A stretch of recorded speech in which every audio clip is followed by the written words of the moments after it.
You're a reverse robber. You break into people's home and leave stuff to confuse families. What things do you leave? Single socks in every single drawer. A remote control. My cooking pots once cloned themselves. When we once had one of each type, we suddenly had 2 identical pots of each. Turns out my in-laws got new pots and decided to give us their old ones by secretly leaving them in our cupboard. That was really confusing. I did this to my sister. She doesn't keep anything in her kitchen that she doesn't use. I started buying duplicates of things she'd gotten rid of and hiding them in the backs of cabinets. I found another of her favorite mug. It had been cracked and then wasn't. One of the kids dropped it and hid the broken pieces in the bottom of the trash. Another one appeared in the cupboard. The kid freaked out. She did a wonderful spit take when she was drinking from her mug and unloaded an identical one from the dishwasher. She had plates with concentric circles, blue on white. I found one with a slightly lighter shade of blue, and she wondered if the dishwasher had faded it somehow. Then there was one with the same blue but different rings. And then one with the right blue rings, but a different background shade. BTW, it's easier to get away with this if you load the dishwasher and wait. I did this weekly for about a year and a half. She was getting very concerned. I finally confessed when she went to switch out her dishes for the seasonal holiday ones and had more cups than she'd packed, now with sauces she hadn't had the year before. Evil grin. Edit. Asterisk yes, I know it's called asterisk GASLIGHTING asterisk. A single Vaseline covered watermelon in the bathtub. Chargers that don't match any of their electronics. Stuff I stole from the previous house. You never run out of items. Neighborhood riots begin to break out as people notice neighbors and friends with their stolen goods.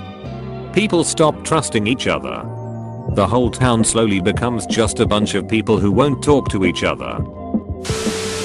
Light bright, and everyone gets a different picture. Each house would get a second-hand self-help book left on the back of the toilet. Everyone else had some messed up stuff. But I like yours, because a reverse robber would make something better. Good on you. I'd fold all their laundry and put all the dirty dishes away. That way when they get home they think their spouse or roommate did it and would be in a better mood. Everyone else had some messed up stuff. I think it would be similarly humorous to install a new light switch. Put it in such an inconspicuous place that they would be asking themselves, has that switch always been there? But then they would shrug and laugh quietly to themselves, because of course it's always been there. Light switches don't just pop up out of nowhere. And then they'd forever wonder what the hell it does, which is of course absolutely nothing. A remote control. I try to find out what sports teams they are a fan of. Whatever it is, I place jerseys of their rival team in their closets. What if they don't do sports? Leave them a jersey of the most hated team of any sport and watch them get bullied. Pennies.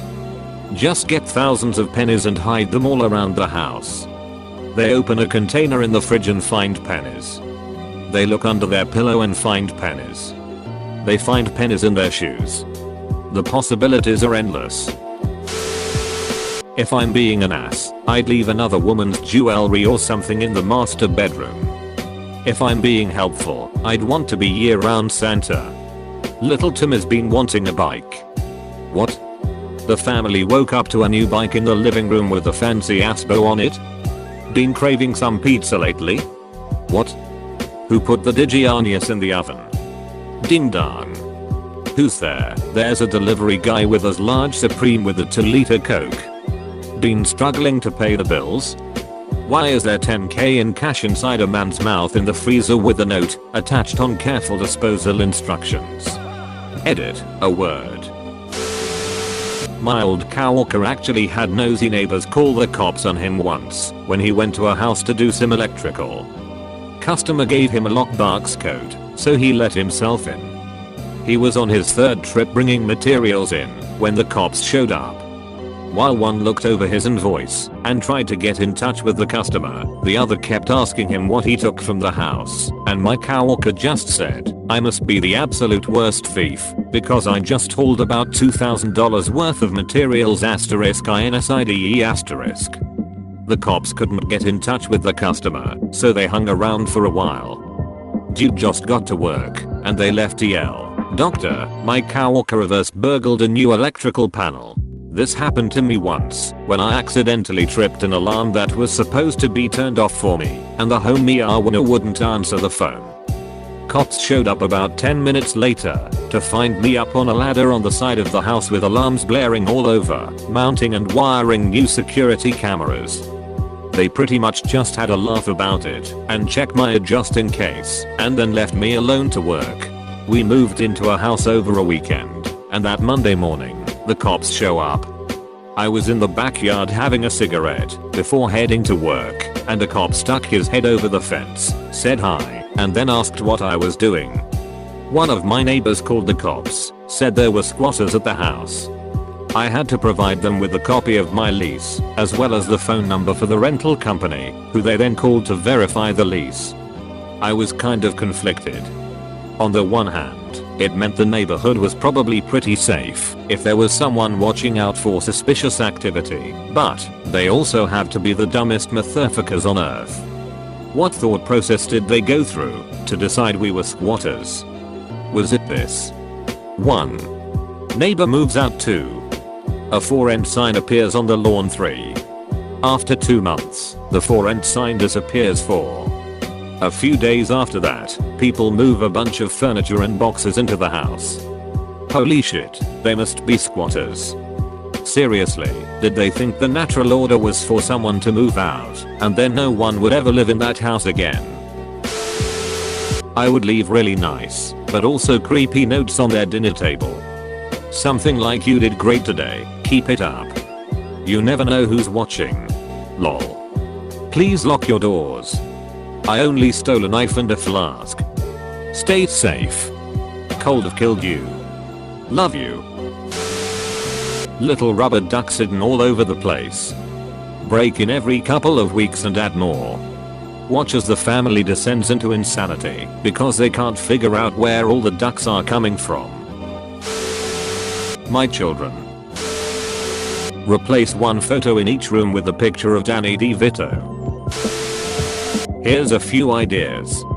Swap which side their door hinges are on so they swing the other way. On any switch panel that has multiple switches, switch around the wiring so switches control different lights. Swap all their lights in each room to be a few steps brighter or dimmer than what they have.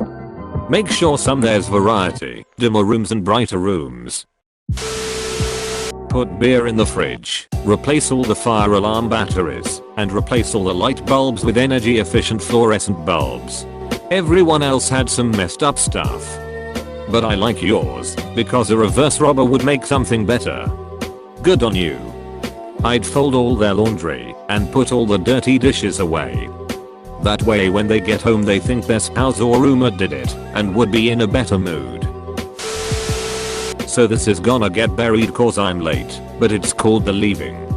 You need someone with the house hot going away for at least a day or 2 in the fall, a shit ton of leaves, key to their house or away in, so you rake up all the leaves you can. You get in their house and you hide them everywhere. Not like dump a bag of leaves on their floor. Like hide them shit's good. Like behind photos in the frame. In their DVD player and cases. Open up their pillows and stuff them with leaves. Freeze leaves in a block of ice in their freezer. Press leaves between the pages of their books. When they arrive home everything appears normal. Then one of them sits on the sofa. Crunch go to turn on the ceiling fan. It's raining, leaves need something out of the closet. Leaf a lunch want to get out of the house that's full of leaves. There's leaves in your shoes and coat pockets. What's this? Your son's favorite stuffed animal is full of leaves. Central air convents. Leaves junk drawer. Leaves. Inside your acoustic guitar. More leaves. Someone opened up your cereal boxes and stuffed leaves between the box and bag. There would be the initial confusion and anger.